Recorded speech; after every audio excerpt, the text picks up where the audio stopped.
What's up, Giants fans, Hub watchers, YouTube subscribers, Twitter and Instagram followers? It's Kush back at again with another episode of the Just Chillin podcast. This time with a guest. I think it's been a while since I had a guest on the Just Chillin podcast. We got a very special person here today. It is Hunter Doyle from the Philly Insider podcast. I have his links down below, Twitter and YouTube. Guys, go over there, check him out. Before I say anything else, Hunter, why don't you tell the chat a little bit about who you are, man? Hey, I appreciate you having me on first off and foremost. I mean, I'm excited to talk some football. It's been way too long since we've had football. We finally got a game tonight. I didn't get to watch it, unfortunately. I know it's still going on. But yeah, I mean, I run Philly Insider podcast with my guys over there. And I also write for InsideTheEagles.com. So I love football. I'm a football junkie. I'm excited to talk about it tonight. And yeah, appreciate you again, man. No problem, man. So far in the chat, we got Big Play Slay, who I think is the only Eagles fan in here as of right now. Jaden the Champ. Oh, no, I was wrong. Bobby Murphy is here as well. Nate Talk Sports, Giants Opinion Sports, and Edward Chan. What up, guys? How y'all doing? Now, I will say, you didn't get to catch any of the Hall of Fame game you were saying. I didn't get to watch any of it either. I know there's a lot of – the NFL is doing something real weird with the Game Pass right now. I think it was supposed to be available through Game Pass, but that's not happening, right? Yeah, what's happening there? Dude, the Game Pass is ticking me off right now. Like they renewed my subscription from last year, and then I go and check. I can't watch any games on Game Pass right now. Also, I want to go get the Game Pass Sunday Ticket bundle because I'm going to be out of college next month, so I can't do that either. So their Game Pass is tripping right now, and they were tripping at the end of last year where you would watch a couple plays and then they lock you out of your account. Really? You have to go log back in, something like that. Yeah, it's ridiculous right now, man. I'm starting to get ticked off. But I know that they're taking away all 22 film as of right now is just not available. yeah, I don't get it. That's like some people. That's literally some people's jobs for I was articles. about to And say you it's just some make people's like livelihoods, not just on YouTube, but any like where it's like, it just depends on getting access to film. exactly. Yeah, I don't know what they're doing right now. NFL's got to get it together. Call me a conspiracy theorist. I think it's just the NFL's way of saying we don't want these guys to have a good success because we want to do it through our own people. And so, we're Yeah, going to take it away for a while and get those people up and started, and then we're going to give it back. I I think guess that's so. I I guess think so. that's kind of what's happening. We got Leo in Yeah. here, Ligma, and Davion Taylor. What's up, guys? So yeah, neither of us getting to watch the Hall of Fame game. All I know is that because I was just on Twitter right before we started, Chase Claypool may or may not be injured. Is all I know because Oh wow. he caught a 45-yard bomb from whoever is starting this game for the Pittsburgh Steelers. He went down, he Mhm. got back up, got tackled, and then something with his shoulder, he kind of walked off the field looking like he was in pain. I don't know what's the situation there, but may or may not have an injury in the Hall of Fame game. That would be terrible for the Steelers. Wow. And then, of course, I think Dak didn't even travel down, which makes sense. So we're talking Cowboys there, but Yeah. forget that. All right, man, Mhm. listen. Your Philadelphia Eagles, all right?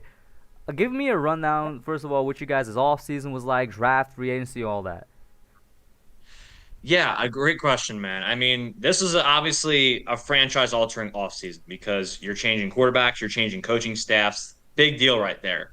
So we bring in new head coach Nick Sirianni. Doug Peterson's out of the building after, only I believe he coached 5 years with us. So Nick Sirianni comes in, guy who's coached with multiple coaching staffs. I think a problem with Doug was that he had only coached in the Andy Reid tree in the NFL, so he didn't have a lot of connections around the league. So when you lost Frank Reich. He hired internally to replace him, and it didn't really work out with Mike Groh. And then Mike Groh, who was meant to be receivers coach, goes back to Indianapolis with Frank Reich, goes back into his receiving coach role, and the receivers there are thriving. And that's what the case was with our receivers when he was the receiving coach here. So point being, I think that, you bring in Sirianni. He's been in multiple spots before. He coached in Kansas City. He coached in San Diego.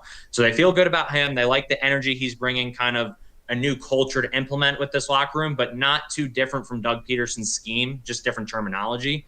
So I think they like that about him. They like Jonathan Gannon. He's going to give them a little more variety on the defensive end with their looks because Jim Schwartz kind of got bland at times. He made some questionable decisions a lot of the time too. Even though he didn't have the best personnel on the back end, he really didn't help them out a lot of the time too. So they feel good about this new coaching staff coming in. Now, in terms of the draft was interesting. Obviously, we traded up to I get think you Devontae guys did Smith. have, at least in your first two picks, were really good picks.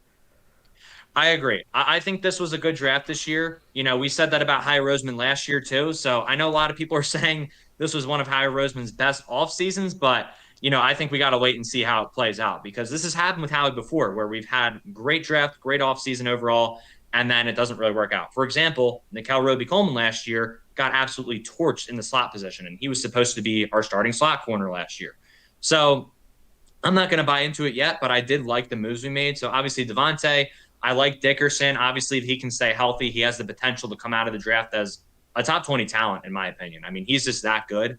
Then you draft Milton Williams was a questionable pick. I think he's got the athleticism, and also he played lower than his size last year. So they're hoping that if he returns to the interior at his, I believe he gained like 24 pounds from what he was at during the season. So if he can return to form, overall in the draft, I feel like we did a good job. We got a lot of pieces who kind of fit the team. I like the 7th round pick, Pat Johnson. He's a guy who played a lot of different roles at Tulane, smart player. And yeah, I mean, I liked our draft overall. I think we could have done a little better job addressing some needs, but sometimes there's guys on the board you have at the top of your board, and maybe it surpasses the need you have. I think some people get upset about that with the NFL draft. It's sometimes they go best available on their board instead of need. Sometimes it does work out. So we'll see how it works out for the Eagles. But free agency, obviously a lot of changes. I mean, you get rid of a lot of veterans, Deshaun, Alshon, Malik Jackson. Jalen Mills is thankfully not on the team anymore. I'm not a big Jalen Mills fan. But, you bring in Joe Flacco. He was there for, 3 years, I think? Maybe 2? Mills was around he was there for like 3 or 4 years as a corner. And then I think last year was his 5th year. He was playing as a safety and didn't really play much better. A lot of Eagles fans are fans of him. I like the versatility, but not a great player. But, you bring in Joe Flacco, they're hoping can be the veteran mentor to Jalen Hurts. Yeah. I forgot that you guys have Joe Flacco. Oh, yeah, John, I'm suspecting that everybody's watching the Hall of Fame game right now. It's all good. And we got FBI in the chat, of course. Yeah. And then you bring in Steven Nelson, who didn't have a good 2020 season, but they're hoping can just provide them with stability at that second cornerback spot, because that was a big concern. Ryan Kerrigan, they're hoping can kind of fill that Chris Long role. You brought in a lot of veterans in free agency, a lot of guys who they're just hoping can kind of, I guess, be helpful to the youth on the team that are, they're trying to build up here. So overall, franchise altering offseason, a lot has changed. It's hard to condense it into a few minutes here, but mix of veteran presence, bringing in youth in both the team and coaching staff, and we'll see how it works out. I think this is definitely going to be a retool year for the Eagles right now. I got to ask you, and I'm not even asking as a joke, just as a serious question. Is there any chance that Joe Flacco starts? I mean, in the world where Jalen Hurts does not fix his accuracy and cannot get through the first 2 reads. I'm talking about week 1. Oh, week 1. Yeah. I don't think so. I think even if Jalen Hurts has a bad camp, he's going to start because they want to get him reps. They want to get him through those growing pains and see where he ends up. Kind of we'll evaluate kind of midway through the season, I think, is what they're going to say. I think obviously if Jalen gets hurt, which is a possibility with his scrambling, that's definitely possible. But he also does seem to protect himself pretty well out there. Carson Wentz didn't do as good of a job as protecting himself as I think Hurts does. I think, Jalen have to have a really, really bad camp for Joe Flacco to start week 1. I think, while they haven't named a starting quarterback, the front office is going to tell Nick Sirianni if he even thinks about starting Joe Flacco. They're going to tell him to start Jalen Hurts because, again, it's about the youth on this team. If Joe Flacco's starting, this is definitely going to be a rebuild versus a retool, as most people are saying. So I don't think there's any chance he starts. So then you were going to say before I specified week 1, maybe sometime during the season there's a chance? Yeah, so I think that Jalen Hurts, obviously, like I said, the accuracy's got to improve. He's been better this training camp. He worked with Quincy Avery to work on his release all offseason. You worked with him. You're trying to work on his footwork right now, and they're trying to work with him to get through the first 2 reads. Because at Alabama, it was a lot of quick reads for him. They were very run-heavy. I believe that was when they had Derrick Henry, or maybe it was Najee. I think Najee was still young back then. But obviously Alabama running backs run deep. You have him doing that there. Oklahoma, it was still a lot of simplified reads too. Lincoln Riley, I mean, he caters to quarterback's play style. I think Spencer Rattler and guys like Baker Mayfield open up the playbook for him a little bit more, whereas Jalen Hurts, there's a little bit less that he could do at Oklahoma. So I think you look at that. You look at his tape last year. He struggled a little bit getting from second to third read, third to fourth read.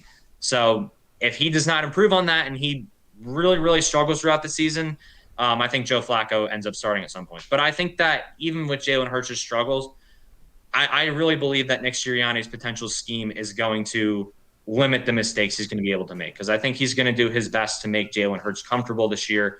And I do think that Nick Sirianni, with his experience with Matt Castle had his best season, or with under Nick Sirianni. You had What what, obviously he worked what with Phil coach Rivers for a position little was bit. he with Matt Castle? He was the quarterbacks coach at Kansas City the year that Matt Castle had his best year. The Mm-hmm. other years at Kansas City, he was a quality control coach. San Diego, he was the quarterbacks coach for a little bit there, more so wide receivers coach. So he's definitely more involved with the wide receiver position there. But, obviously in Indianapolis, he was offensive coordinator. Obviously, Frank Reich was the play caller, but Sirianni still had input and worked with three different quarterbacks. So the hope is that he can cater to Hurts' play style. It sounds like they're going to do some read options, stuff like that. So, yeah, I'm interested, man. I got to ask you, too, going on the flip side with the Giants. Obviously, you've got Danny Dimes this year. They've surrounded him with a lot of weapons. I personally thought he improved as the year went on. I mean, you just look at sometimes the ball placement, that throw he made to Golden Tate over Cravon LeBlanc in the Week 8 game, I believe it was. Mm-hmm. And, also just their ability to spread him out on third down. I believe they went five wide a good bit last year with Daniel Jones. Just how do you think Jason Garrett is going to be able to open up the playbook a little bit more with more? Obviously, you have more playmakers, but how much do you think Daniel Jones is going to improve this upcoming year, if at all? I say that I believe he's going to improve, but I want to leave it open for Yeah. your opinion. So, I mean, the guy you brought up at the end, I think, is who is going to be mostly dependent on in Jason Garrett. And I want to believe that Garrett's going to have a better second year than first year, because Right. I don't want to excuse his first year, because he was in the 2020 season. Jason Garrett was a terrible offensive coordinator. I mean, you're not a good offensive coordinator if your offense finishes 31st out of 32 ranked teams in the NFL. Only the Jets were worse than us. And passing-wise, we were 29th, right? I think rushing-wise, we were like 17th or 18th or something like that. So, Mm-hmm. I mean, that's below average. Honestly, it felt worse than that at some points during some games in the year. Like, I was surprised we were that high, even though that's not high in terms of rushing.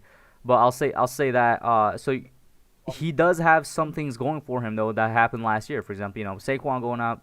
I think that nobody expected Saquon to have such a major injury, especially back to back with the more minor injury, the high ankle sprain from 2019. But that obviously took a hit on Jason Garrett and what he could do with his offense, right? And once again, I'm not excusing him, because I was on him the entire season. I'm like, yo, you're a professional.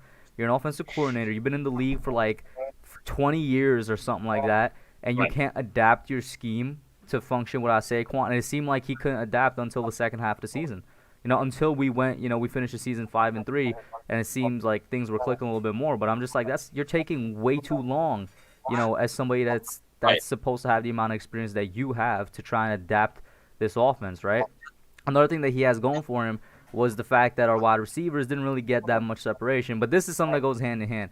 Our wide receivers weren't getting much separation, yet at the same time, he wasn't exactly calling the best routes for them to get separation. Like, a joke we make as Giants fans is all he called last year was curl routes and stick routes and dig routes.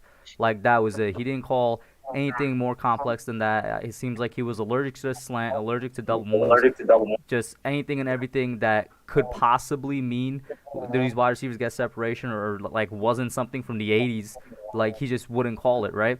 So there's things that go hand in hand. And of course, the offensive line at the first half of the season was terrible. Improved just like the running game, and just like how Jason Garrett improved towards the second half. Towards the end of the season, got a little bit better. But once again, I'm just saying these are factors, not necessarily excuses for him, because being the guy that he is, he should have been able to adapt way better than being the 31st ranked offense, right?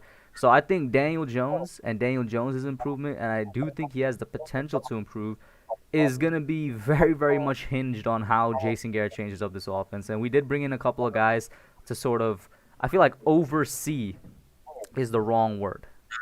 Because we have, how do I even say this?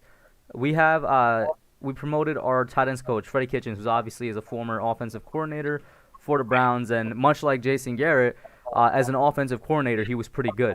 So now he's kind of promoted to some role. I don't even know the official title. It's like an overseer, basically. He's going to have a hand in the offense now. We got the guy Russ Callaway from LSU that was, I think, Joe Burrow's offensive coordinator, or he worked in the offense with Joe Burrow. I don't want to say misinformation here, but he was involved in the Mhm. offense at LSU with that legendary 2019-2020 LSU team. Right. He's coming over now also as like an offensive overseer, so to say. So Jason Garrett has other guys in the rooms with him now. I hope it's not a situation where it's too many chefs in the kitchen, but he has more help, so to say, in the room now than he ever has before. And I think he definitely knows that if he messes up, those are two big potential candidates to replace him immediately. Um, so I think it's all hinged on Garrett more so than it is on Daniel, because I do think Daniel has the ability to improve.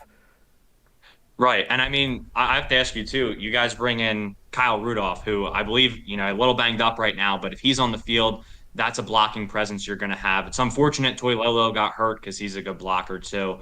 But, you talked about how the offense kind of went downhill after, or how his playbook was kind of limited after Saquon went down, right? So obviously having him back, do you think that, I know Daniel Jones has had success with play action in the past. Do you think that you're going to see a lot of shot plays taken downfield off of that play action this year? Do you think that's going to open up the playbook a little bit more? And also, you have Kadarius Toney now too. You talked about the lack of rub routes and pick routes and just lack of bunch formation too.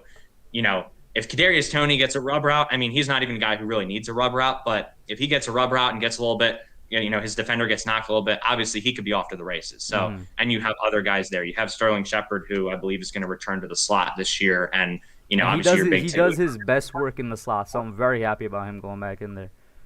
That's what I've heard too. Obviously, I only see him 2 times a year, but I've heard it from all Giants fans that Shepard should be in the slot. And then you obviously have your two big guys with Galladay and Slayton. So, considering those two factors, how big do you think play action is going to be this year in the offense, and also just the ability to just hopefully with more playmakers in the wide receiver room, not that you didn't have them last year, but more playmakers now. Do you think that they're going to be able to just create that separation, and maybe it'll open up the playbook for Jason Garrett? I would hope so. I would listen, because some Giants fans right now, I think, have the idea that we're not going to be a very run-heavy team for some reason, or at least early on, because we're going to ease Saquon back in. Listen, behind Saquon, there's legitimately, I think, a committee behind him. So even if he's not 100% week one, which I think he is going to be 100% week one, I just think we won't use him as though he is 100% week one. I think we're going to ease him in. Right. I don't want it to be too long, because I don't know. I've always said I'm more optimistic on Saquon than probably any other Giants fan, but that's because I really do think the guy is kind of built like that, so to speak. Like, he is a freak of nature. There's a reason, in the 2018 draft, people were like, and I'm talking about going back, time traveling back to 2018, people were saying this guy's possibly the best player in the draft and things like that. Like, there's a reason for that. So I do believe he could, we don't even need to go back to Adrian Peterson real quick if we're talking about recovery from ACL. Obviously, he's the best example. We just need to go back to Dalvin Cook. It's not that long ago. Dalvin Cook is a successful return from ACL story. And Dalvin Cook is nowhere near the freak athlete that Adrian Peterson or Saquon is. So I think Saquon's going to be fine. But getting back to my original point, I do think we're going to continue to use the run as a big part of this offense, or we should have used the run as a big part of this offense. Whether it's Saquon, whether it's anybody else, I want to see, something like at least 25 to 30 rushing attempts a game. And because of that, it obviously opens up the pass. I do want to see a couple big plays or big shots down the field, here and there through play action, or, a fake, or whatever the case may be. And then there's a stat out there somewhere. It was floating around Twitter a couple months ago. Completely forgot what it was. But it was basically Daniel Jones with Saquon Barkley and Daniel Jones without Saquon Barkley. And every quarterback stat, except for like interceptions and stuff, but every quarterback stat was up when he had Saquon Barkley in the backfield versus when he didn't. Right. So yeah, definitely. I'm excited to see, obviously I can't root for you guys, but, in terms of a football schematic perspective, for lack of a better term, I'm really excited to see how your offense functions this year, especially with the upgrades. And I also want to ask you too, I have a third question for you on the offensive side, because I'm just really curious. You have the offensive line this year. I believe you had Zach Fulton, who can play right guard, has played left guard before, I believe. And then, Gates center, Thomas expected to play left tackle, Parrott right tackle, I believe is, Solder, some concerns about technique. You have Solder as the backup. And then, so I also want to ask you thoughts on the offensive line overall, obviously, but specifically, I've heard that Will Hernandez is transitioning to right guard now, rather than left guard. And you have, him, Fulton, and Lemieux, who are all kind of competing for the guard spots, I believe, right now. So talk to me a little bit about that competition, what that's going to look like. I believe Lemieux got banged up too. And just the offensive line as a whole, like I said. So first, the offensive line as a whole. I've let it be known multiple times I'm not a believer. That they have to show me something for me to believe. I've Mhm. also said multiple times though that the coaches are the biggest believers in this offensive line. That was clear with the way that we didn't take a guard in the draft when we had an opportunity to take a guy like Ben Cleveland. I think in the third round he was still available. In my opinion, we were looking at two guys. We were looking at the guy you guys took in Landon Dickerson and Quinn Miranez. I forget where Quinn went. And the only reason I'm Yeah, saying those Wisconsin two, Whitewater. yeah, the only reason I'm saying that those are two guys I think we were looking at is because we traded down from 42 to 50 when you guys took Landon, I think at 41 or 40, like one pick before us, right? And we traded down and Hmm. we still got Aziz, which I'm not complaining about at all. But then, Right, right. yeah, but then in the third round with Aaron Robinson there, we kind of leapfrog you guys to take him. But a guy that was already gone, even if we did the leapfrog, was Quinn Miranez. Like, those are the only two guys that went very similarly in the second and third round where the Giants were picking. And I remember Joe Judge saying, or it was probably Gettleman, at some point during the offseason, like it was right after draft, they said they were looking at a couple of guys, but they just weren't on the board when they wanted to pick. And, just kind of doing some mental math, I'm like, it could be Dickerson, it could be Quinn, right? But so I think the Giants coaching staff, and they've made it be known that they're very, very, you know, they have very high hopes for this offensive line. They showed it in free agency with, Right. the guys they signed are just swing guys, backup guys in terms of the inside line. And in the draft where we didn't take an inside guard when he was available to be taken, I'm not seeing it. I believe in like two guys for sure in this line. That's Thomas and that's Gates. The guard position, I want to believe in Hernandez because I feel like if he could have a sort of bounce back year, so to speak, where he just performs like he did his rookie year, because his rookie year still remains his best year, then bam, that right guard spot is going to be fine. I think he's going to Yep. have no problem transitioning over there. It's just I need, his level of play to step back up to 2018. He's an average guard, I think, in the NFL, which is not bad. Like, this is talking about expectations. Now, some Giants fans, when we took him, and even to this day, expects him to be some type of all-pro level guard or something. But I'm just like, nah, he's an average guard, good, Mhm. or I should say Definitely. really good at best is his ceiling probably. But he's an average guard. And if he could be an average guard on the right side, I'm happy with that. So I guess two out of the five guys, I'm for sure like we're gonna be fine. For three, the third one being Will, I'm like, okay, maybe we're gonna be fine. Then of course the two big question marks are gonna be left guard, where Lemieux is slotted in, and like you said, he was banged up. He should be back before the season, I think. In fact, Okay. that's still kind of a developing situation actually. But it's Lemieux and then Really? Peart on the right side. Now I was a big Matt Peart fan last year. I'm not sure if you know, but when I make mock drafts every year, I mocked Yeah, both yeah. Peart and Andrew Thomas to us last year. I wanted both of them, and we got both of them. So I'm a believer in Peart, but I also recognize even back then and now that Matt Peart was always going to be a project player. So as with Mm. all project players, he could either go really good or really bad. The best thing about Matt Peart is that he's legitimately Mekhi Becton size. People were freaking out about how big Mekhi Becton was Really? last year. Matt Peart is just as big as Mekhi Becton in terms of like height, wingspan, not so much weight, which I'm happy about because we all know Mekhi Becton's weight gives him a lot of injury issues. But Peart is still a big dude. He's legitimately, in my opinion, Mekhi Becton, but as a project player. And you know what I'm saying? Last year when we took Thomas and Peart, we actually got the guys number one and number two in terms of wingspan at the tackle position in the draft. It was Thomas and Peart that had the longest wingspans, one after the other. So there's a lot of things to like about Peart, but I recognize he's a project player. I think he can be good, but he literally hasn't shown me anything yet. We got glimpses of him last year, and he looked good in Mhm. those Right. glimpses. But it's still glimpses. It's too small of a sample size for me to go in and say, yeah, this guy's my right tackle of the future. And then with Shane Lemieux, I kind of know what we got in Shane Lemieux. The question is, or the question was, I should say, what is he going to do to improve this offseason? Now he's knocked out at the most important part of the offseason where he was going to have that chance to improve. I think he might miss all of training camp, which if he does, I'd be really, really upset if Shane Lemieux starts at left guard and we have what we had last year, which was a guy that could run block really well and has good chemistry with Andrew Thomas, but can't pass block to save his life. He was like one of the worst or the worst pass blockers in the NFL last year. That's going to be a major problem. You know what I'm saying? So, like, for the starting five, that's my view on it. Zach Fulton, and I've said this even before the Shane Lemieux injury, just because, I was like, he has to improve quite a bit. I was like, Zach Fulton might be starting, like, our first 4 games at left guard, and I wouldn't have a problem with it at all. I know, once again, he's kind of like a swing guard type of player, He has started in his career before, but he's not. That doesn't necessarily make him a starter, caliber player. But I wouldn't mind if he starts like the first 4 games and then Lemieux comes back in, because that means Lemieux's still back there practicing, developing, and he's going to be better starting week 5 than week 1 in my opinion, right? And then Nate Solder, this goes back to Matt Peart a little bit, depending on where Matt Peart is in his development. Nate Solder could start at the right tackle position, which I don't necessarily want because he's been out of football for like over a year now, and he's not in football shape. But as a backup, that's a great backup to have, in my opinion. Right, but that's what I'm saying. John Spanish Sports saying more motion, less hurry up. I think that was talking about Daniel Jones, and he says I love Dickerson, but I thought he faltered to third because of the injury. He's gonna be nasty though.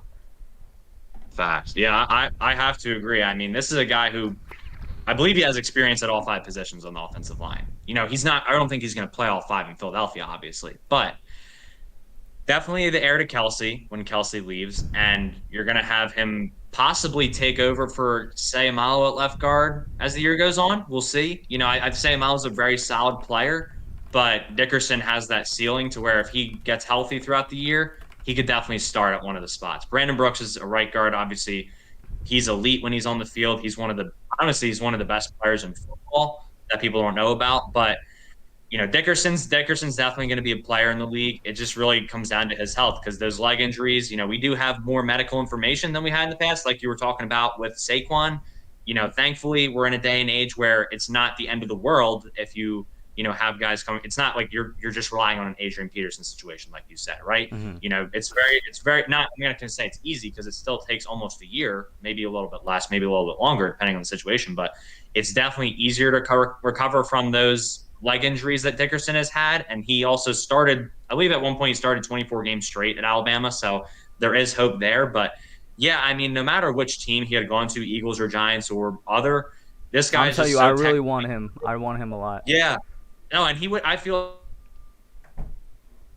like he definitely would have made a lot of sense for you guys. Because like you said, you do have some of the questions that on the interior, but even if you have guys pan out there, I mean, Dickerson, his ceiling's so high, I feel like he's so far and above what you have already at any 3 of those spots, to be honest. But, again, so technically sound, so smart. He's going to be a player in the league for sure. Another reason I want him other than just the pure football stuff, like he's just a good football player, he's just a good interior offensive lineman, was because he was a Giants fan growing up, and he was an Eli Manning fan. Really? I was like, I'd love to have this guy on my team, yeah. He went to Eli's passing camp as a kid. There's a picture of him in the number 10 jersey with Eli out there somewhere. Like, I wasn't the only Giants fan that wanted him, and that was floating around for a bit.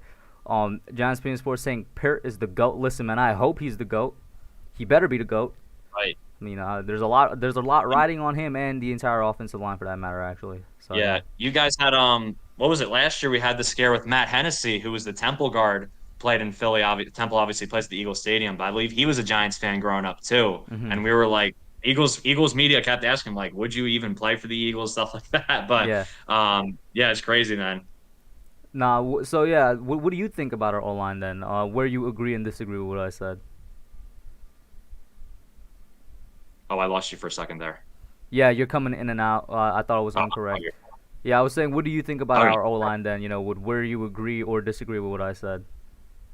Yeah, I mean, I don't really have any disagreements. Look, I mean, obviously Andrew Thomas, like you said, he's got some stuff to clean up, and the blind side is a big deal. I mean, he's your first-round pick. I know a lot of Eagles fans laughed when you guys made that pick, but, I mean, look, if he's your guy and you have that needed offensive line, I think it made sense to take him. I mean, there was other guys there. You could have drafted an Isaiah Simmons, but, I don't think it was a bad pick by any means. I think Andrew Thomas, based off of his college tape and everything, it sounded like he was one of the best guys on the board. And it just comes down to, can he do it consistently week in, week out? Because even if he shows those flashes, you guys are in a position now where you're nearing that. Obviously, this year, I think you guys are going to be very competitive.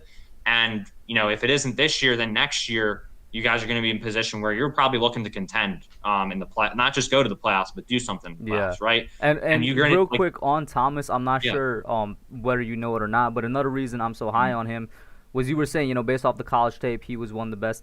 In my opinion, he was, like I said, obviously I wanted Thomas. I mocked him to us. But I really do think, and I have a whole video breaking down this, that he was the best tackle available at the time in the draft. Because you go back all the way to what I call the Chase Young Bowl, which was the last game, Week 17, between us and the Washington Redskins at the time, where we were battling, and essentially it was like whoever lost is getting Chase Young. That's exactly what happened. Washington lost, they got Chase Young.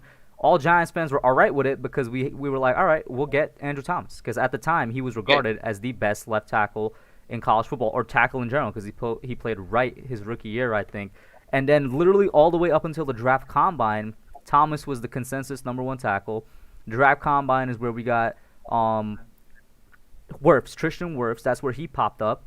And then, that's when people started the conversation. And, then who's the Browns tackle? Jedrick Wills. It was always Thomas and Wills as the 1 and 2. But then after the draft combine, and it's not even like Thomas had a bad combine. I can't even remember. But there was nothing bad about his draft process. But that's when the other guys came up. That's when the conversation started. I like the pick a lot because, like I said, I think he was the consensus number one at the time.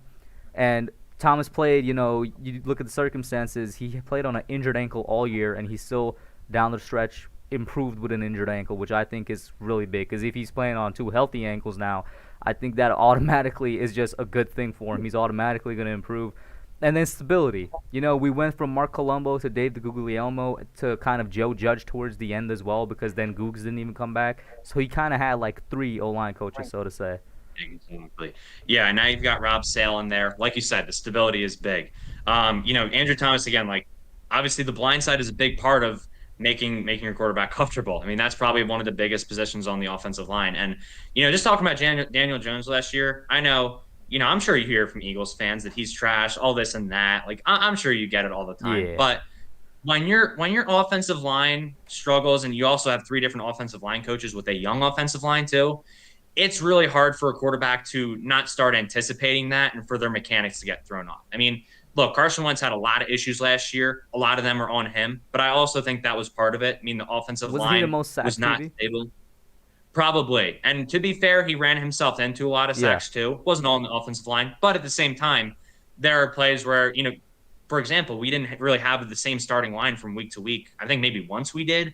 The first week we have 2 guys on the right side who have never started a game get thrown in there. So, the mechanics get screwed up a lot of the time. And I think you saw Jones sometimes. There were times where his footwork got a little bit messed up just because he was anticipating the rush even when it wasn't there, which isn't all on him. So I think just having that stability this year with the coaching staff, and, they obviously did look to address it this year.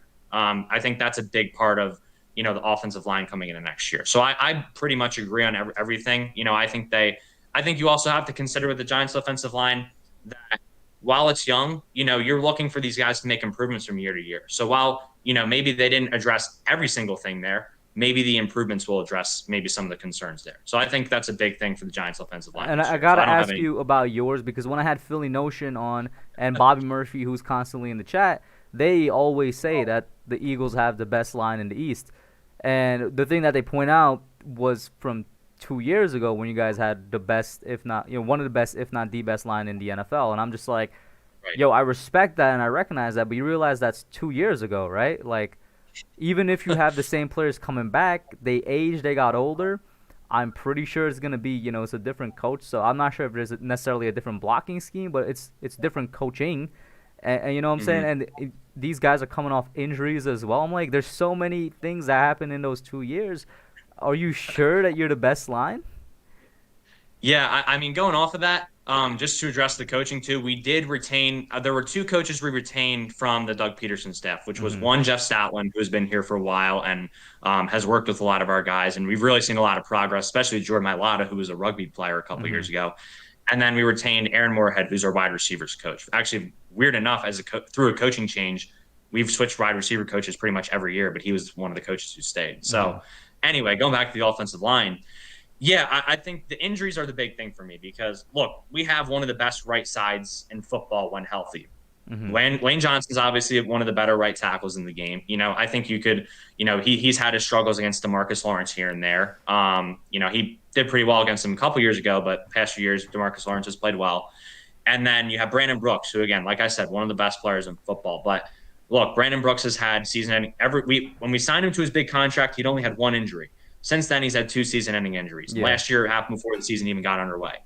And you could even argue Lane Johnson's been a little more injury-prone than Brandon Brooks over the past few years. I mean, he had the ankle thing last year. He kept trying to play through it instead of trying to get surgery in the offseason for it, which was a stupid decision, very stupid decision. because we had, again, like I said, we had no stability on the right side last year. So, it all comes down to whether they're healthy and also the left tackle battle. So right now, Jordan Mailata is winning it. We obviously drafted, I'm sure you guys know, Andre Dillard a couple years ago. Andre Dillard is getting What's man. I was about to ask What'd you you say? what's happening with Andre Dillard because everything I'm seeing may look like he's a bust. He is getting manhandled this camp. And if anyone remembers his rookie training camp, he kept getting beat by Derek Barnett. And, he's an emotional football player. So he cried. He cried at training camp a couple years ago, which after that, I was It's out on not a the good Andre look, Dillard train. bro. It's not. It's not. I was out on the Andre Dillard train before it even took off. So ever since then, I've been not a big fan. He came into this training camp with a new mindset. I loved his opening press conference. I thought that he was ready to go to work, but it just doesn't look like he's fit for the competition right now. And Jordan Mailata, he already has an advantage with the size he has because you can teach that technique to him as long as he can get it down. I mean, he's just a mauler. He's obviously a rugby player. He's got the size on him. So, look, I think Jordan Mailata is going to start. Like I said, you got to teach his technique to him. So he's got some things that he's got to, sometimes he'll overset and then he'll get beat inside. Sometimes he's just not as quick with his hands as you like him to be. If he gets his hands on, he's going to dominate, especially if he gets to the second level in the run blocking.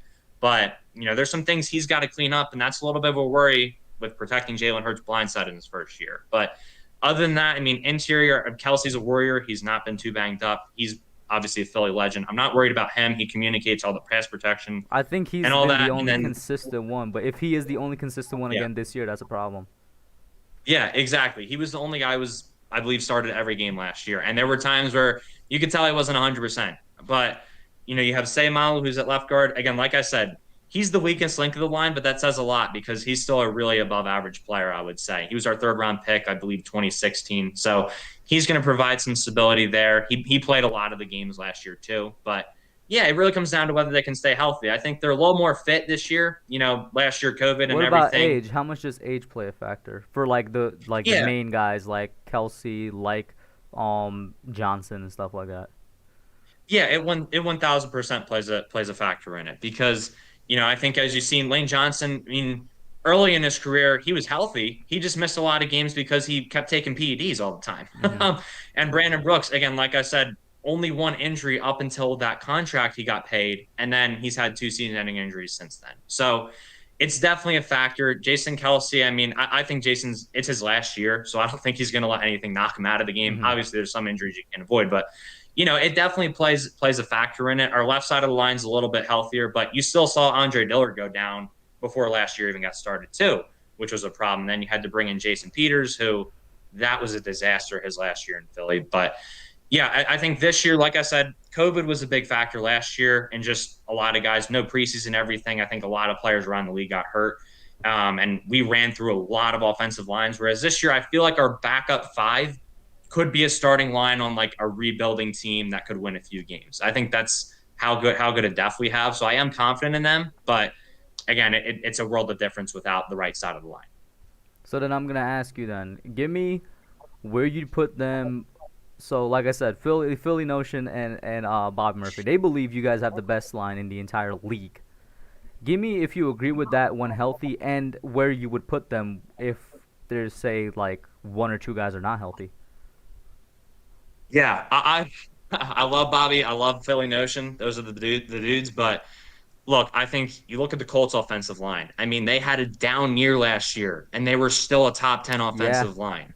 I mean, you have to consider that. Don't count out the Browns' offensive line as well. I think it's a very underrated line. Exactly. I mean, you got J.C. Treader over there. Joel Batonio. There are so many good guys. I believe Wyatt something. I'm completely forgetting who they have on the interior. But they have especially in the run game, a dominant offensive line over there. Like you said, Cleveland.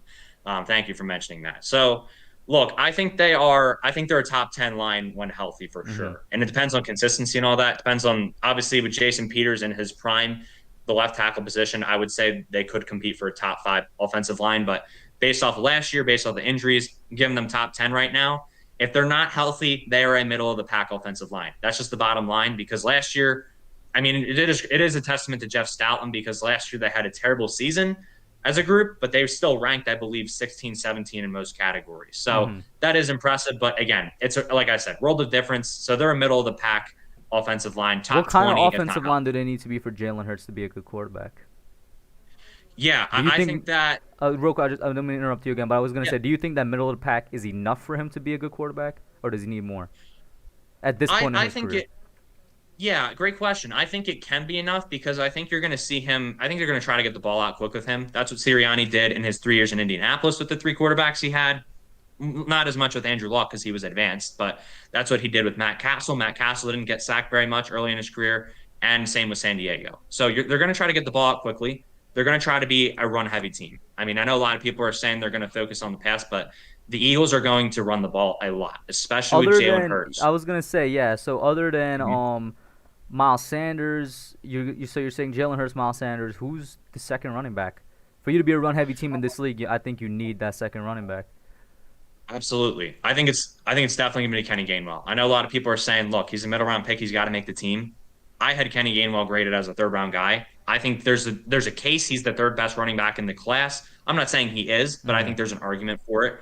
Look, this guy I think is definitely going to be the Nyheim Hines of Nick Sirianni's offense, 1,000%. So I think he's going to be a little more of a receiver, but I think you're going to see him and Miles on the field at the same time, and I think you're going to see them run a little option with Gainwell and Sanders and Hurts in some packages there. So point being with the offensive line, I think the biggest thing for them is they need to be a good run blocking offensive line, which even last year they were under Jeff Stoutland because he is also the run game coordinator in addition to the offensive line. So I think that's the biggest case for him is even when he hasn't had good offensive linemen, he's turned them into stable run blockers. Mm-hmm. Giants Opinion Sports says, in 3 years, if Dickerson is a top five guard, I wouldn't be shocked. Then he also says, quarterback is an important position, but casual fans don't care. They're gonna blame or attack the QB. He also says Philly Notion. I remember this last season. Philly Notion did say that the Eagles were gonna sweep us. Hey man, listen. All things considered, I think it should have been, but it should have been us sweeping y'all. We shoulda, coulda, woulda at the end of the day, but it should have been us sweeping y'all. And then he says, Corey Clement was an opponent sent over here to start brawls. Yeah, the brawl that happened with the Giants was started because of Corey Clement. I can't really expect much. Really? Yeah, so what happened was, Wow. well, it wasn't started by him, but he was kind of the spark, if that makes. Let me explain the situation. So it was a Okay. run. He got tackled in terms of a late hit by Xavier McKinney, and then Evan Ingram went in and defended him by shoving and almost punching Xavier McKinney, and then Logan Ryan came in and punched Evan Ingram, and then the brawl started. Wow. Okay. That makes a little more sense now from what I heard initially. So, Yeah. So I mean, we could get into that a little bit later, but I still want to ask you about this Philly team. We talked about their O line. In my opinion, you guys are probably gonna be a middle of the pack O line. When Mhm. healthy, I definitely think you could definitely reach that top 10. But what I'm really looking at is I'm factoring age a lot into it, and just even if they're Yeah. healthy, just recovery from injury and the amount of injuries that these guys have had. I'd be surprised if it doesn't take a really big hit on them. You know what I'm saying, on their bodies, and once again that goes Yeah. hand in Oh, hand with yeah. age, right? So I'm like, you know what, middle of the pack is probably where I see them being this year. But I'll say this: the thing I'm always well, not worried about, but the thing I'm glad about that the Eagles keep making this mistake with is their linebacking core and just their defense in general. Now I'm not scared of. Should I be scared of the Eagles defense this year? Because I'm not really.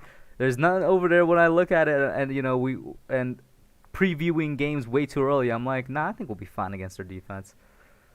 Yeah, looking at the Eagles defense right now, their philosophy has remained the same under Howie Roseman. Is we're going to build from the trenches out. I mean, that's always been their philosophy.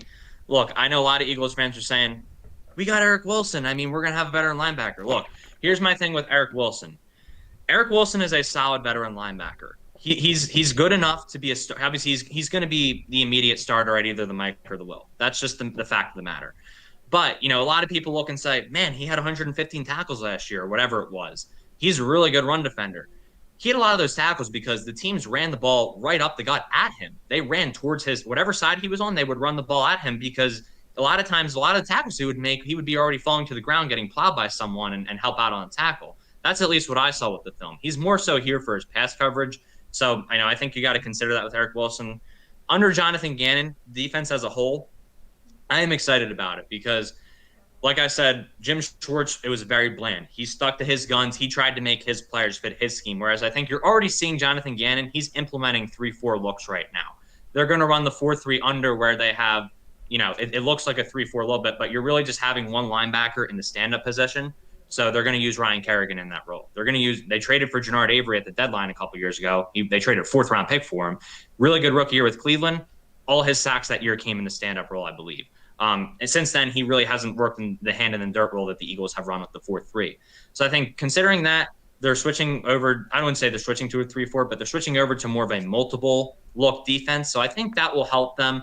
I think it plays to the strengths of the guys you have up front, like a Ryan Kerrigan, like a Jannard Avery. And you have Milton Williams, who you drafted in the 3rd round, very athletic guy, who I think they're going to move around a little bit on the defensive line too. So I do feel good about the defensive fronts and the variety of fronts, because I think that's something your defensive coordinator, Patrick Graham, does very well with the Giants, is mixing up where players are lined up a lot of the time and using them. For example, I know Kyler Fackrell isn't like a big name player, but just the disguise with him dropping the coverage or being able to rush the passer or just being able to defend the run. I'm not saying he did all of those at an elite level, but having being able to use players where you're not sure what they're going to do on each snap is, I think, something the Eagles needed last year. And, the linebacking position, we'll see. I think they're going to be sound in the run game, but it all comes down to pass coverage and who's going to win that second job next to Eric Wilson. Yeah, at the end of the day, like you were telling me with the offensive line, they could potentially be top 10. They could potentially be anywhere from basically middle pack top 10. Tell me, honestly, where you see this whole defense ranking this year. Yeah, look, I think with the defense, it has to be considered that you have a lot of young guys. And look, as good as the scheme might be under Gannon, they got to go execute. I mean, that's the bottom line, is that, look, Slay and Nelson, even if they play at a very high level, you still got to have Kayvon Wallace in the safety room, execute and be a good second-year player. You've still got to have Milton Williams be a good enough rotational guy in the middle, because, look, Cox is going to do his job most of the time. He's going to be able to penetrate up the middle. You're going to have Javon Hargrave, who's going to be a good number 2. He's starting to get used to, putting his hand in the dirt rather than just be a nose tackle like he was in Pittsburgh. But you still need 3 defensive tackles who can play in our scheme. I mean, that's just the bottom line. And, you've got Josh Sweat and Derek Barnett competing for that other outside spot or the other edge spot, which I think they're both going to play a pretty similar amount of snaps. I don't know if there might be a starter per se, but I don't think one of them is going to play, miles ahead of the other. But, you've got young guys there. Can they really step up to the plate and continue to have success in the NFL? So I think it comes down to them executing. And I think this defense could also be middle of the pack, because the guys are getting used to learning a new scheme, but there's also not film on us at the same time. So teams are going to have to kind of get our tendencies throughout the year. And there's also still veterans. They did bring in Anthony Harris, who they're hoping can have a bounce back year.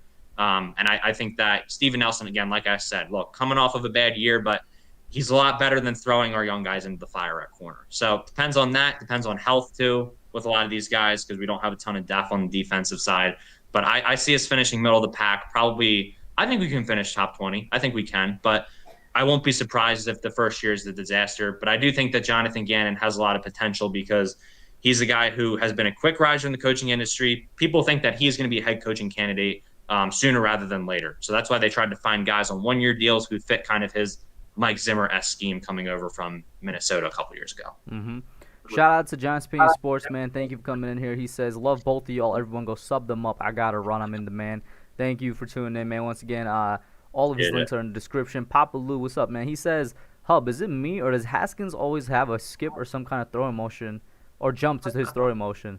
Well, you already know how I feel about Haskins. And I've only literally looked at him back in 2019 when I was looking at college stuff. And anytime we matched up with Washington when he was still there, he probably does, man. Let me know. Does he look good or bad in Pittsburgh right now? Somebody let me know, because everybody remembers the Giants got killed for taking Jones over Haskins, but I'd still remain and say that Jones was the second best quarterback in that class as of today, which, take it how you will. Some people say that means it was a weak quarterback. I mean, honestly, quantity-wise, it was a weak quarterback class. Quality-wise, we have yet to say.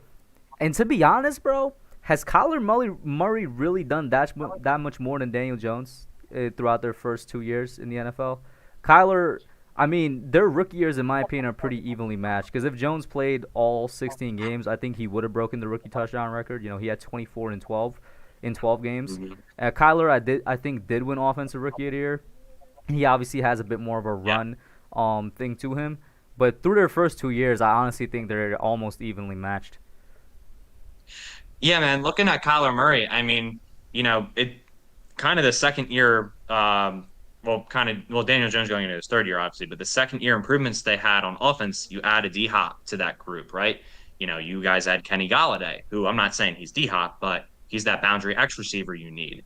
You had Kenyon Drake to that group. I believe he wasn't there before Kyler's second year. And then you guys regained Saquon. So there's some similarities there with you see Kyler making a jump with some improvements there. The offensive line, I think, played a little bit better for Kyler. I think the thing with Kyler is, too, one thing I think that Daniel Jones and him kind of struggle with a little bit is probably I think with Kyler, I notice it more just because he just tries to bail out of the pocket so much. I mean, a lot of times he doesn't like to stand in there. And that's the thing with Cliff Kingsbury is you're going to be able to scramble at times, but, it is an air raid offense. There are going to be times where you have to stay patient and you have to be comfortable in the pocket and not try to look for a way to bail out. Whereas Daniel, I think, does a better job of taking the running lanes when they're there than Kyler probably does. Yeah, But Daniel, yeah, probably his big thing is just his no type of fear mentality in the pocket because it gets him sacked sometimes because he just doesn't realize the person is coming right at him. right. Yeah, no, 100%. So, look, I mean, I think, Kyler has definitely been, an above average starting quarterback for the Cardinals. He was injured last year too, Hmm. but again, he's got to get comfortable in that pocket. He's got to show more visibility. I mean, they won a game off of a Hail Mary last year. Yeah. And I'm not discrediting them for that, but if not for D Hop, I mean, who knows if that happens. So, yeah, I think the Cardinals are still not quite there, and we will see. Maybe Daniel Jones can make a similar jump that Kyler did. Oh no, I'm hoping You know, something bigger because more, Kyler's jump was more yeah, like a little bit of a hop to me. I honestly expected. yeah, You talk about you add the best receiver in the league to your team, and you really right. didn't do. I'm not trying to discredit him or anything, but compared to what you should Mhm. have done, in my opinion, which we actually did, I think is two different things. Definitely. And I think you also look at, you look at the offensive coordinators, both, Kingsbury is more so the play caller there, but I'll go off of him. A big criticism I heard coming out of Arizona was that they had pretty much D Hop lined up at the X all the time. You had Christian Kirk line up at the Z, and then you had obviously Fitz in the slot. And Hmm. when you have guys in the same exact spots that many times, you're going to run into problems where you're not getting creative enough with your routes, which is like you look at AJ Brown, he lines up in the slot a good amount of the time. Like D Hop can move around. You don't have to just use him at the boundary X.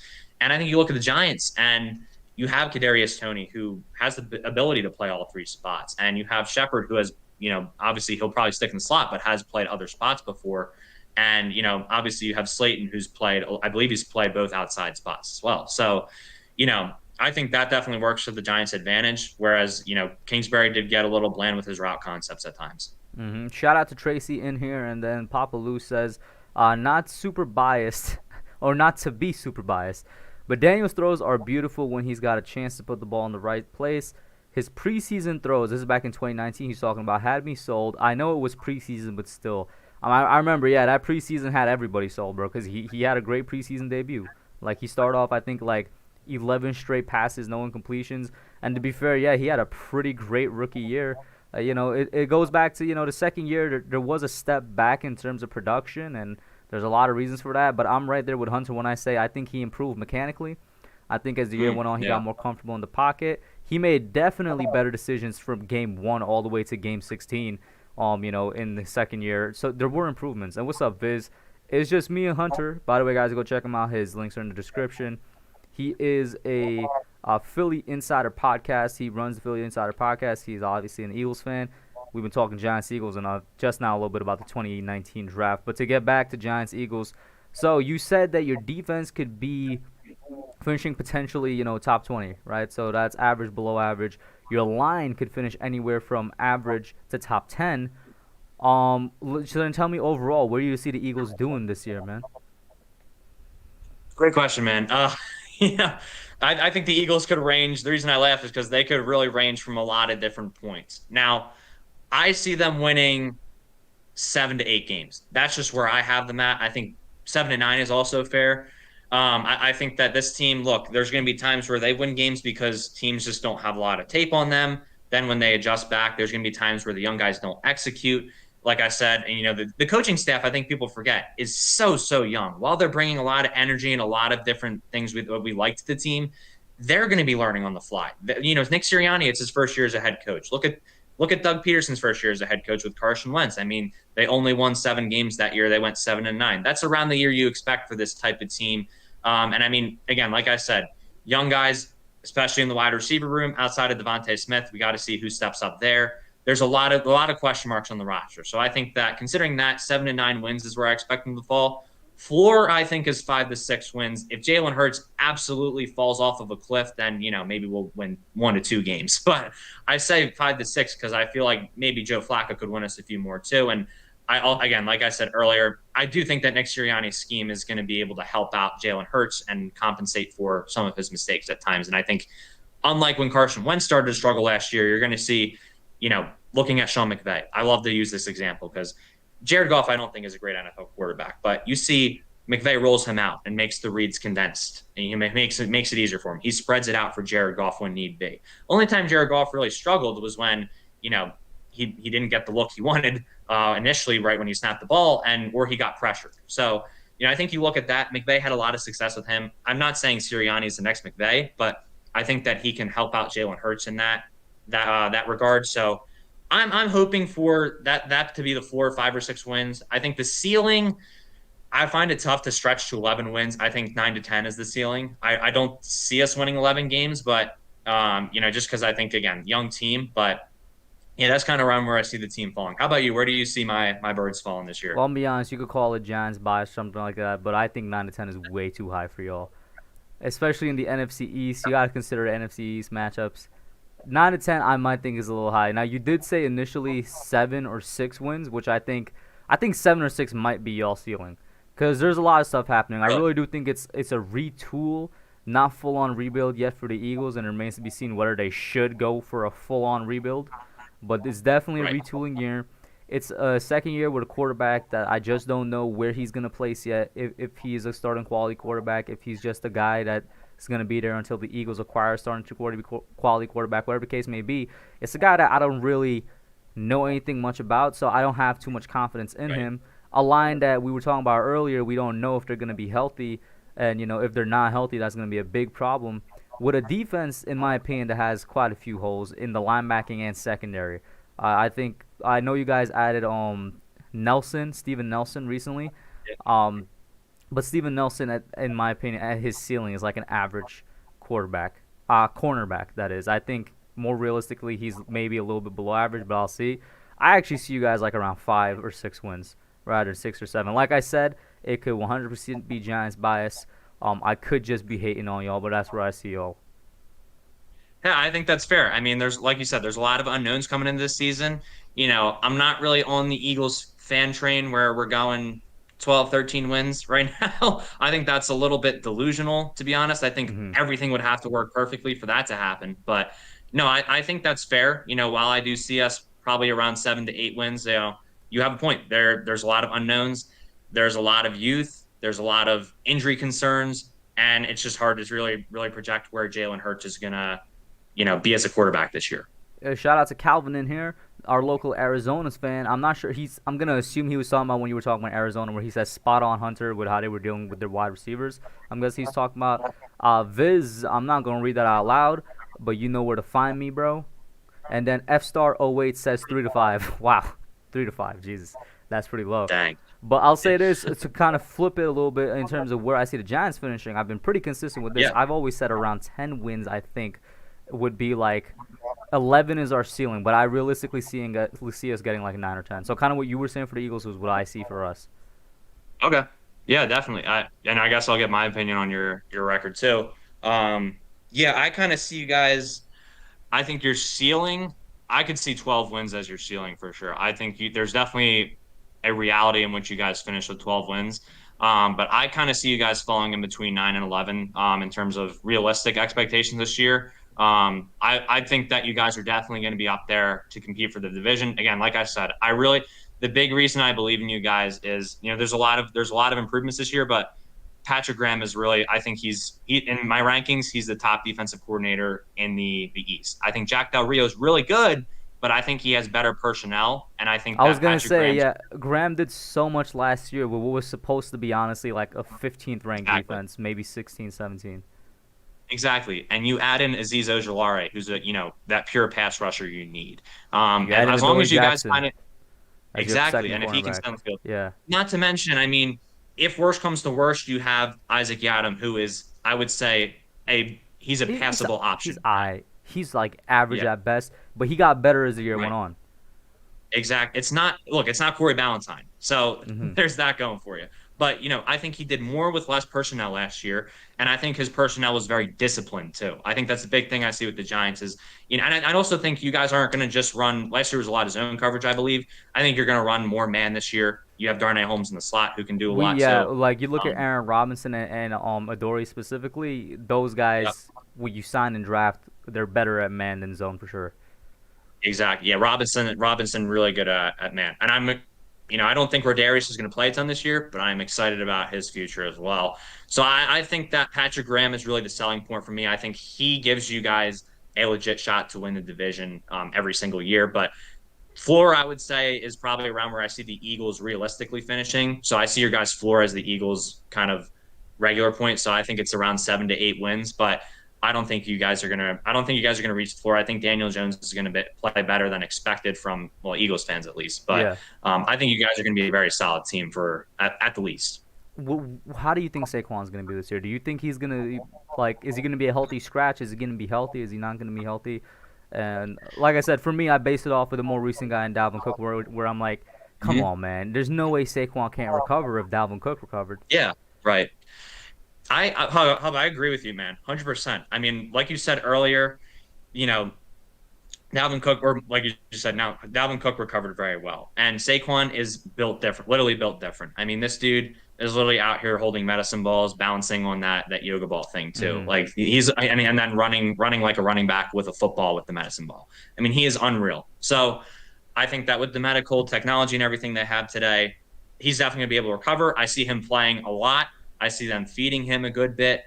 My only concern with Saquon, which I did want to ask you about, is how do obviously Leon Lewis, I know, is supposed to be kind of that pass protecting guy last year. I heard, again, like I Uh said, I huh. only saw 2 games, but I heard that he didn't really live up to that. Saquon's concerns have been in the pass protection game, and 100%. Yeah. obviously, 100%. and this is what I said with the Eagles last year. When you had Boston Scott and Corey Clement on the field, you knew they weren't going to pass protect. You tip your hand by putting them out there because you know they're going to go out for a pass or you know they're going to run the ball. And if they're going to stay in and pass protect, well, heck, we're going to send everyone at you because we know you can't do anything about it, or we might just send one guy at you. So, what do you kind of think about? My only concern with Saquon is that. What do you kind of think about him this year? Do you think he's going to improve in that area? Do you think the injury kind of took a year off of development in that area, or do you think it's not too much of a concern? You're kind of 100% spot on. I mean, Saquon's biggest thing, I guess, before obviously the major injury was like he was always terrible in pass protection. And I think he has the ability to improve, but I'm going to go with the second option, which you said. I do think the injury kind of put like a setback in his development in pass protection. Um, Obviously, I don't want it to be that way. I mean, I could see a Right. world where Joe Judge is literally working this man so hard mentally that even though he's also mirroring practices, judges also have him mirroring pass protection sets and whatnot, and improving it, hand placement, foot placement, and all that. But I'm gonna go on the safer side and say that he probably is still gonna be bad at pass protection this year. But that's why we Yeah. got a guy like Devontae Booker.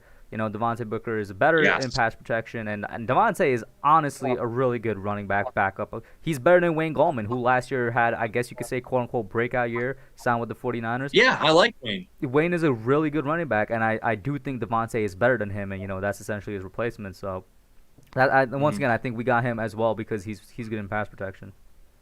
Right. And I think that's important because, like we talked about earlier with Daniel Jones, sometimes that lack of offensive line can hurt. And they did improve the offensive line. But if there are guys who don't live up to expectations, you have that safety blanket with Booker, hopefully, to help in that area. And then Kyle Rudolph, who you mentioned earlier.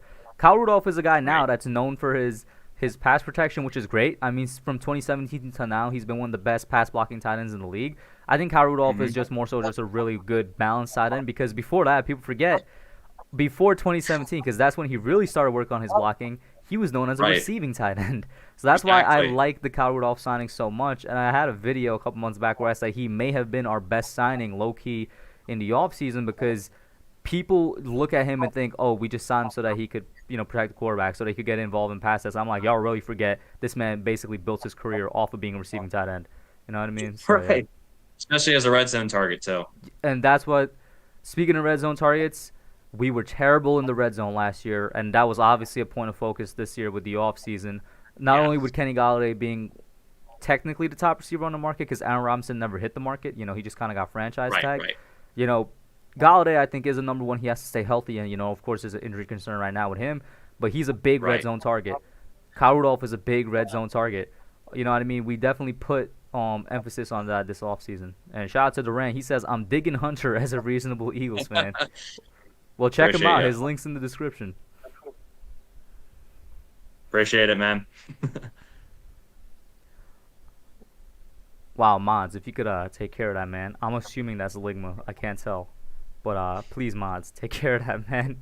And then Chris M says, what up? But, yeah, no, what do you think? What was the original question, actually? Was it Saquon? Oh, yeah, I was saying Booker. And, yeah, what were you saying about that? And just outside the O-line when it comes to, guys who are going to kind of be, I guess, the last defense as a blocking. Definitely. I think, like you said, you hit the nail on the head with Kyle Rudolph. He's going to be a big part of the offense because, we talked about play action earlier. It's a big part of, if the Giants are going to be able to take shot plays, they're going to have times where they need to establish the run and then, go max protect and then maybe take a shot downfield with, I know Tony's more of an underneath guy, but I still think you can run downfield a little bit. Obviously, Darius Slayton, has had his times where he's been really good downfield, especially against the Eagles, which I vividly remember from the Monday night game 2 years ago, where we somehow ended up winning with Boston Scott. And last year, he had that 40-yard catch against Darius Slay in the second game, which was a really, really crucial catch at that point in the game. So, you obviously want to be able to take shots with your guys. And obviously, Kenny Golladay, he's a go up and get it. You're going to send him downfield a little bit at times, too. But, yeah, I mean, again, like I said, the offensive line, it comes down to consistency, and if they're good enough, then great. We can go 5 wide at times. We aren't limited to having to keep too many guys in there at a time. But if there are some struggles, then we have a Devontae Booker who can hopefully be a little better than Deion Lewis in pass protection. We have a Kyle Rudolph who can stay in and pass protect. So you have got you don't want to be running 2-man, 3-man routes out there all the time. But there is a time and a place to do it if your offensive line is having some struggles from game to game. Mm-hmm. And I do agree with you a lot there. Listen here, MCS is what I'm gonna call you, bruh. You're not blocked, but you're in timeout. He literally said, "Don't block me, please," as he got put in timeout. I don't need to tell you not to do that again. But yeah, shout out to Miz in here. He says Michael Irvin calling the Giants a major threat. I did see that. I guess let's get to the brawl since now kind of the rundown of what caused it and whatnot. What was your viewpoint of it and everything like that? Yeah, I mean, at first I was obviously like, what the heck is going on in Giants training camp? Now I look at it, the more I think about it and the more I read up on it too, it sounds like it, I don't want to say, a brawl is a positive thing, but it sounds like it's not going to be as much of a negative as people are making it out to be. I mean, we know Joe Judge. We know what he did last preseason or last training camp. We know what, the kind of culture he's implementing, which, apparently beat reporters are being made to run laps out here too. But, look, he's not going to put up with any of that. And, it is good to get that passion out. And sometimes, guys are going to go at it, but, you get that out in the preseason, you get that handled. So you're not out there on the sidelines arguing with your teammates, starting fights, right? You don't want to be out. You don't want to be Bryce Harper and to use baseball reference, Bryce Harper and Jonathan Papelbon getting ready to punch each other in the face in the Nationals dugout, right? Mm-hmm. So, you get that sorted out now. Joe Judge is not a guy who's going to go easy on them. And, I don't really think it's going to end up being a big deal in the long run. I think it's going to be, something that we probably forget about. And, look, the Giants really came together in terms of team chemistry. They came together towards the end of last year and we're a tight-knit group, I would say, at least from my perspective. So what were your thoughts on it? Viz, I know you're in here, bro. Viz is one of the mods right now. If you don't put this man in timeout, bro, you're not that guy, bro. Trust me, you're not You're that not guy. gonna be a mod anymore. But I'm not gonna lie, it's kind of funny.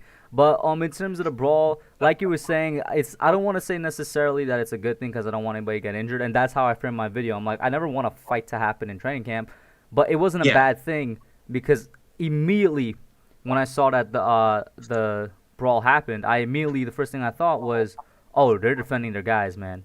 They're 100% defending their guys. Yep. All this means is that these guys have been ready to get back to football for a minute. They've been ready to get back to football. They've been more excited than anybody else, and they were also anxious. They were defending their guys. What I mean by that is the offense was defending the offense. Like Evan Ingram was defending Corey Clement. Logan Ryan was defending Xavier McKinney Yep. when Ingram went to, it's basically try to start something with McKinney. I was just like, that shows kind of a bond that, in my opinion, wasn't there a couple of years ago. There's a lot of positive takes from it. Also, in my opinion, it's just part of football. It's gonna happen. But I agree with Michael Irvin. Going back to Miz bringing up what Irvin said, is that Irvin says Joe Judge says to the media, yeah, you don't want it to happen in the game, but he says Judge back in the locker room was saying, yeah, we got our guys now. Like he was dapping up everybody, all the other coaches. He's like, we got them right where we want them.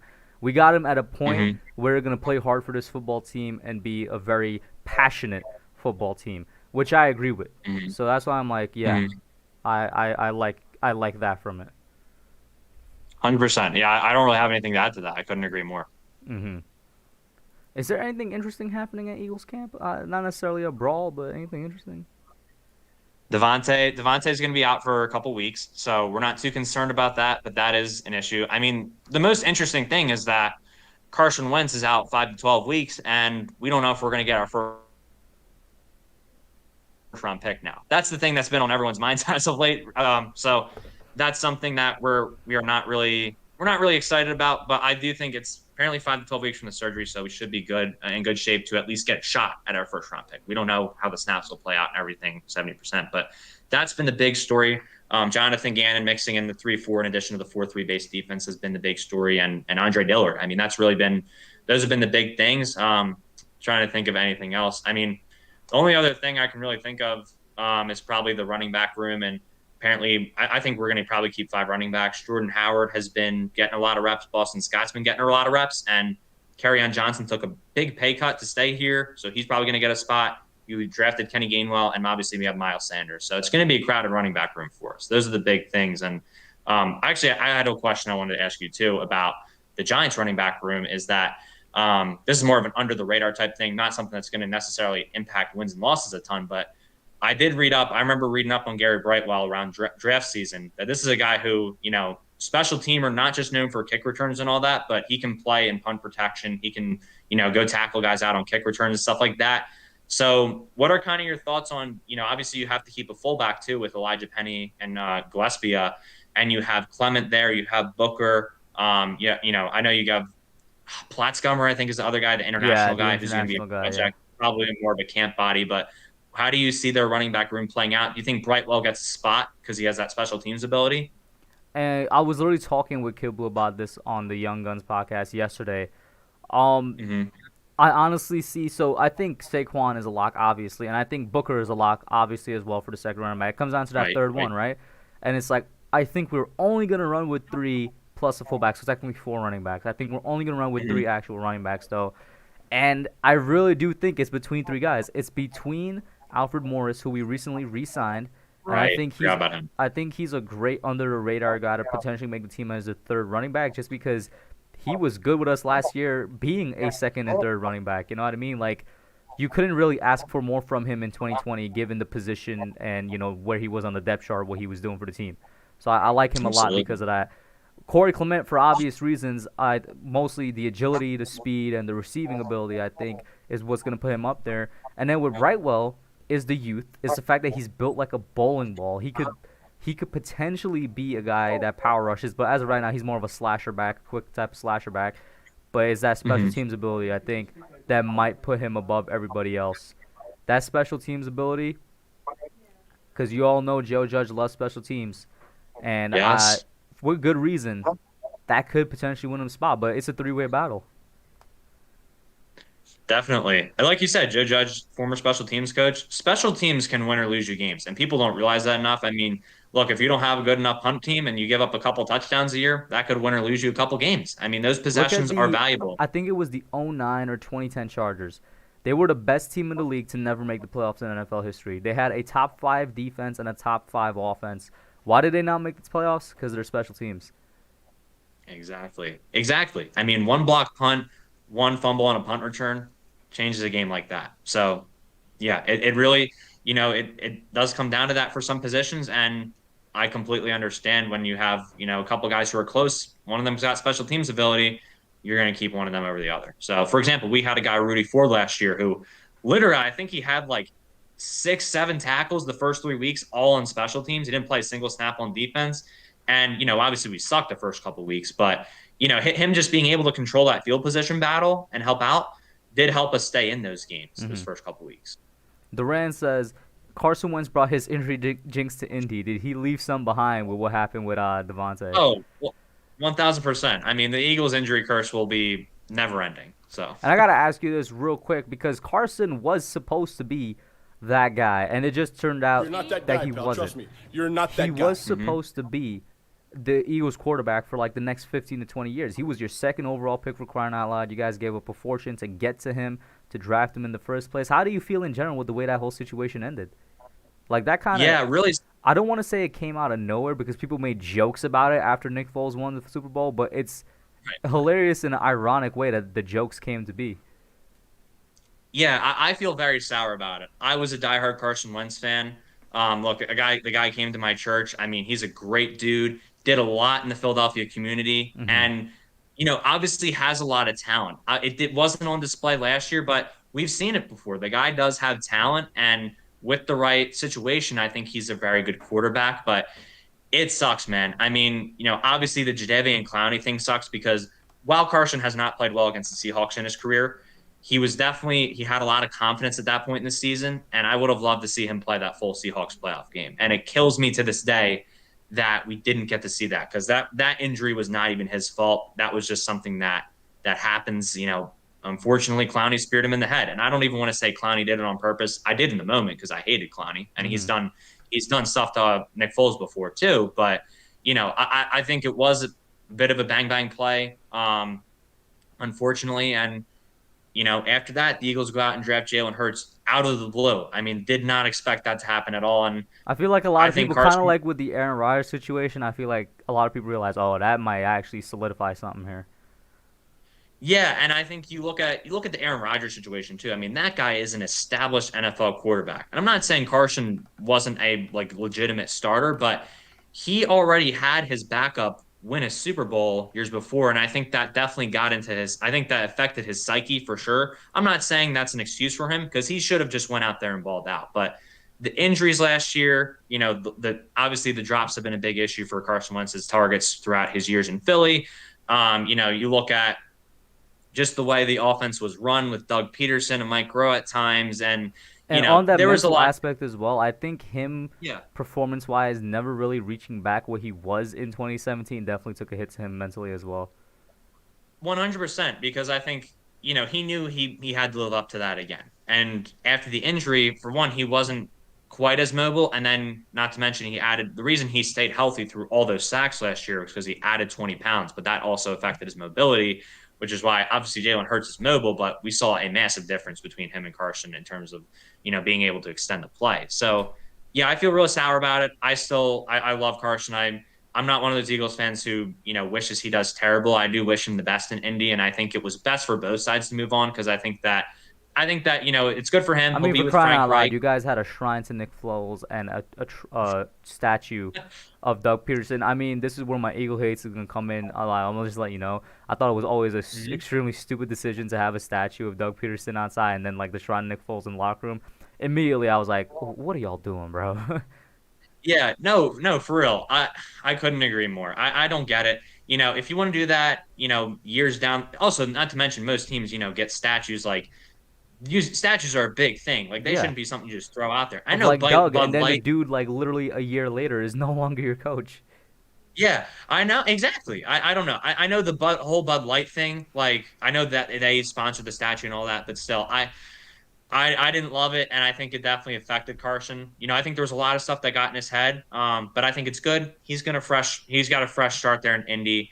I think it was best for us. We obviously moved on from our head coach. I do wish he would have stayed a little bit because we did get some Colts coaches to come over here, but ultimately we were a young team, and I don't think he wanted to be here through another rebuild. He already went through it once, and when And he was a people rookie, always that's another thing that kind of came through from just people's intuition. They were like, if he does not end up with the Eagles, it's gonna be with Frank Reich again, and that's exactly what happened.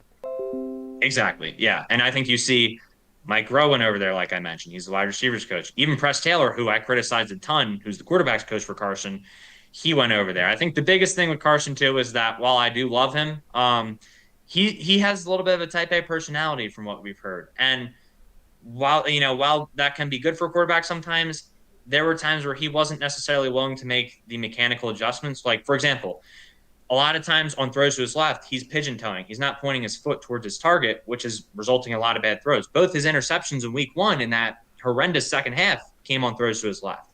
You look at, just the way he plants his foot and strides on throws to the intermediate part of the field. His feet are so far apart that he's not able to get, the kind of oomph into the throw, I guess you could say, that you want. And he's not able to have that good established base because he's so far apart, like I said. It's not an athletic position to throw from. So there's things he's got to fix on his own. Hopefully Frank Reich will be the coach who can kind of communicate that to him. But it is crazy. It's still wild to me that him and Doug Peterson are not here after, what felt like a very short era. I mean, It was literally like 3 years, bro. It was just like 3 years. These dudes were being talked about as the next quarterback head coach Yeah, combo that was because their going to light first up year the was league. 2016, and then they somehow win the Super Bowl in 2017, and then literally after it was just downhill. It was literally a 3-4 year error. I wouldn't even call it an error. It was a stint that resulted in a Super Bowl. Yeah, it's unbelievable to me too. And I think you look at Nick Foles here too. I do think that the playbook was different with him, and I don't think Nick Foles' style of play and his inconsistency is sustainable over a 16 game season. I think you saw it with the Yeah, Bears but too. you can't tell me this.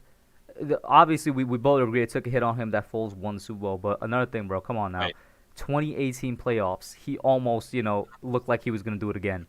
And that also definitely took a hit to him. Dude, like literally, I won't even joke. When we were in that divisional game, like that week leading up to that divisional game, I said, look, if Nick Foles does this again, you're gonna have to keep him around, and Carson's gonna have trade value because he's like only 1 year removed from that MVP year. Because look, Nick Foles is an Alshon drop away from taking us to the NFC Championship. You go, barring that, they leave enough time on the clock for the Saints. But point being, you go to the NFC Championship to play in LA. We always our fans pack the Rams Stadium in the Coliseum. Like we almost have a home field advantage in LA when we play there, both in the Charger Stadium and in the Rams Stadium. That's a potential win there. And then you're in a rematch with the Patriots. And even if Nick Foles doesn't win that, you're thinking, should we keep this guy around? Because even with his inconsistencies, I mean, this is a guy who, I don't want to bash Carson too much, but you look at Nick Foles, the defensive side of the ball steps up for him because he is a natural born leader and the guys in the locker room gravitate towards him. And I think that's why, while Nick Foles, his play style, isn't necessarily sustainable, the team's always going to step up around him and he's always going to be able to play to the situation and manage the game. Shout out to Froman. He says, I could see Brightwell being a practice squad guy all year. That's also very much a possibility. Yeah. Papa Lou, I didn't know you were Richard Lewis on Twitter. I know you on Twitter, man. He follows me. I follow you, bro. That's what's up, man. And no problem, bro. He says, thank you for the consistency. I could be doing so many other things. I truly appreciate the stream.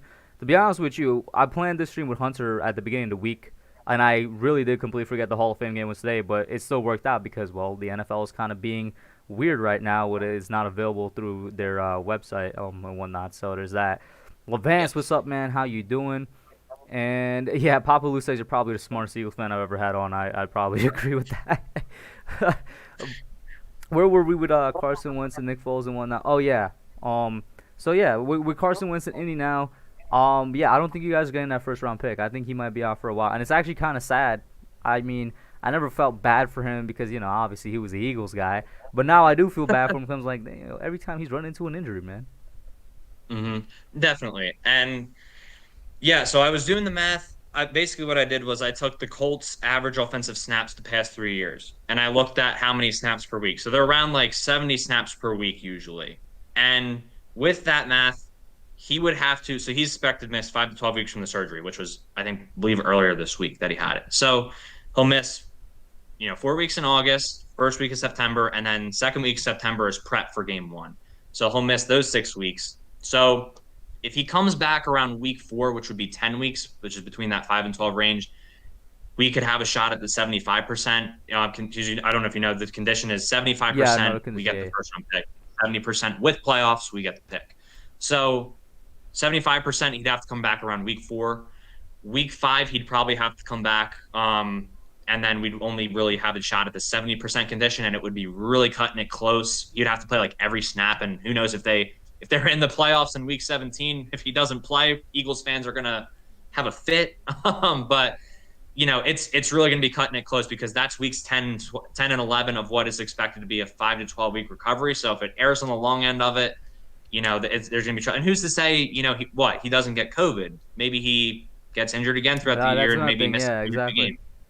So you just don't know. I mean, it's really cutting it close with the week 4 and 5, even if he comes back then. So it's going to be dicey. It's going to be dicey for sure. And it's a shame because I do feel bad for him with the injuries, and I do wish Carson the best. It sucks because this is something that was from a previous injury and it reappeared this season, unfortunately. So. Yeah.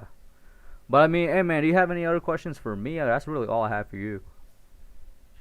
I don't think I do. I mean, I just only thing I want to ask is, I have one more question for you. So Blake Martinez is obviously a stud middle linebacker. I mean, he was a big pickup for you guys before last year. Who starts next to him this year, man? Is it going to be Tay Crowder? Is it going to be Ragland, Cam Brown? Does he make, I know he's more of a depth piece there, but does he maybe, someone like him or someone else on the depth chart maybe make a rise to the top? We're real quick on Cam Brown. He switched to outside linebacker. He played edge for us last year, so he's an edge now. And then this year, one of our edges switched to inside, which was Carter Coughlin. So I'll say this. Okay. I think it's definitely between Tay and Reggie Ragland. I think those are the two front runners, and I wouldn't be surprised if it's a rotation. Like, if it's not even actually somebody starting next to Blake, it's just they bring Tay in on some sets and they bring Reggie in on the other sets. But I think those two are the front runners. And I got to say this. I hate Madden because they're underrated both Tay and Blake. They had Blake at a 79 overall. I personally believe as an inside linebacker, he's a top 10 inside linebacker in the league. I agree. Blake is unreal. People forget, this dude led the NFL 3 straight years in tackles, and then he came over here. He was still a tackling machine. He improved a little bit in pass coverage. He wasn't exactly asked to do that a lot, but he's a top 10 middle linebacker in the league. I think a much more respectable and realistic rating would probably be an 84 or something, but they had him at 79. I was like, that's just terrible. That's disrespectful. And then Tay Crowder, It's almost as if they didn't look at any of his tape or what he did in his rookie year, and they just looked at the fact that he was the last pick in the draft, Mr. Irrelevant. But he's the best Mr. Irrelevant pick that ever came out. I know it's only been 1 year, but that 1 year was enough for me, man. He played like he was a third-round pick or something. It was amazing. And they had him a 65 overall, and I was like, that's just plain disrespectful. He should be a 75 or something. I don't know. Yeah, that's just right. Yeah, and I got one other thing for you, too, that I just remembered. Do you think O'Shane is going to, obviously he was hurt last year. Does he follow up off of those 4.5 sacks he had his rookie year? I'm going to say right now, I gave up on O'Shane, bro. Maybe it's a little too early. But because I've always been more of a Lorenzo Carter believer. And even last year, I was like, Lorenzo Carter's going to break out. And he looked like he was about to break out before he went down with the Achilles. I still believe Zoe Carter fits this system way better than O'Shane Ximenez. I really don't. O'Shane, all he can do is power rush. And even he's at the NFL level, he's not strong enough to power rush. He doesn't really have any speed to him to be a speed rusher, and he's not agile enough to drop back in coverage, which is what this defense calls for. So that's why I'm like, I don't really see him doing much. And I think he's going to be buried in a depth chart that has a lot of people on now. You look at Aziz, then you got Lorenzo, then you got Afidi Odenigbo, in my opinion, who's a super underrated signing by us because for Minnesota, he did really good things as a rotational guy. Then behind Afidi, Ryan Anderson's a guy I completely forgot about that we got from Washington, but behind Afidi is, I guess, where O'Shane would be, and then maybe Ryan Anderson. Then, even then, you got guys I showed out last year. Cam Brown, he's very small. He was a 6th-round pick. He was getting pressure for us. Somehow, some way, he was getting pressure for us. You know what I mean? The outside linebacker group, and then there's Ellerson Smith. I'm not big on Ellerson Smith, but a lot of people are. Maybe I should be. A lot of people though are like, yo, this dude Ellerson Smith could be the next guy. I'm just like, hey, let's. I'm not sure what you see. He's definitely a project player, but it's a deep group now, Right, and I right. think O'Shane is just gonna fall out of it. Yeah, I real quick, I do like Ellerson because like you said, he's a project because he has a lot of the measurables you want, which is he's 6'6", he's got a 33-inch arms. I mean, that's something you look for. Long, big, athletic pass rusher. I definitely think Allerson Smith could be a player, but a lot of it's about the technique and fundamentals. So Hmm. it's not all about the athletic. Like I hate the testers at the like you said, like Jedrick Wills and Tristan Wirfs, two great players, but them getting elevated over Andrew Thomas before that, whether it works out or not, I just don't love moving guys up off of combine Hmm. performance. But yeah. And real quick, just because you brought them up, not to discredit those guys, because I think it's very clear to say that Tristan Wirfs had the best rookie year out of all of them. And not to discredit Tristan Oh yeah. Wirfs, though, he was put in the best situation out of all of them. You know what I mean? He was put into what ended up being the best roster in the NFL. They went to win the Super Bowl. He was put into a Bucks line that was really good. One thing that people don't realize, he was put in with probably the greatest player of all time, Tom Brady, as his quarterback. Do you know how much that helps out any offensive lineman, let alone a rookie right tackle? And that's another thing. He played right tackle, Makai played left. Thomas played left. I think did Jedrick play left or right? He played right, I think, right? I honestly forget. I can't But yeah, remember. but it's like there's so many things going for him, and I don't want to take away from his performance. But I'm just like he had a lot of help too. Like you know what I mean? Mhm. Definitely. And Andrew didn't have, like you said, we talked about this multiple times, three offensive line coaches, I believe it was, last year. And, just not a lot of stability around him either. So Yeah. there's definitely that going for Andrew Thomas this year, is that for him having And a the ankle. breakout year. He was injured Yeah, last year exactly. all season long. Like you mentioned. Yeah, 100%. But yeah, man. Hey, Hunter, it was great talking to you, man. I loved having you on. This was an amazing conversation, bro. Any last thoughts before we close it out here, man? Guys, make sure you go in the Hey, description and sub this man up. Hey, I appreciate you having me, man. I just love talking football all the time with any fans, and keep an eye out on your DMs. I'm definitely gonna have you on my channel because Oh, I'm down. I'm we're down. trying to do we're trying to do previews for every NFL team. I definitely got to get you on my Giants preview. So, and just in general to talk about some NFC East stuff too. So Yeah, keep an that eye out, and I definitely want to yeah, come on go your for channel it. and talk NFC East because I want to do it tonight, but we already like usually for just chilling, I go 90 minutes and where you hit that mark, and I was like, all right, we'll do it some other time. So whenever you have me on, we gotta talk Cowboys more, we gotta talk Washington more. Yes, yes, sir. Appreciate you again so much, man. No problem, man. Have a good one, and to you in the chat, everybody, thank you for tuning in. Like I said, I know the Hall of Fame game is going on right now, so we didn't have as much traffic as we usually had. We did have a couple of trolls though, who I haven't had trolls in a minute, but we had a couple of trolls. But you guys were amazing as usual. Thank